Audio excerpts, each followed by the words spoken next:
my assumption, and I've talked to him quite a lot during the campaign, is that he really did view his candidacy initially as the way you defined a protest candidate, that is, putting issues on the table. I don't think he knew the extent of the pent-up demand for the message that he was providing.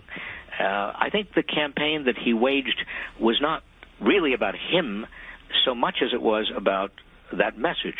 He'd be the first to admit it. And it took off, obviously. And it's not just the 22 states and the 13 million votes.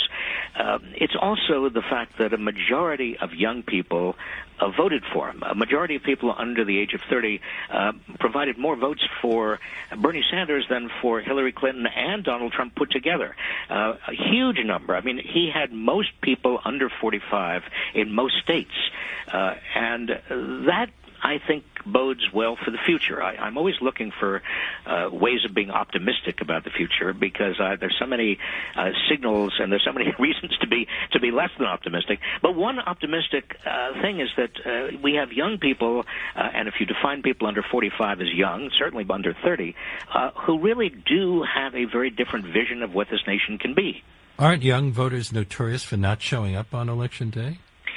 Well, that's always a problem with young voters, but we also know that the political attitudes people have and form between the ages of 18 and 28 follow them, generally speaking, not in every case, but generally follow them for their entire lifetimes.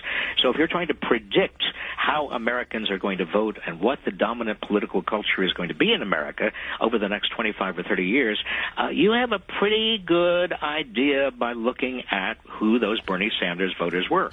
Donald Trump has been openly courting Bernie or bust voters. You think that some of them might be tempted to vote for him? Well, I certainly hope not.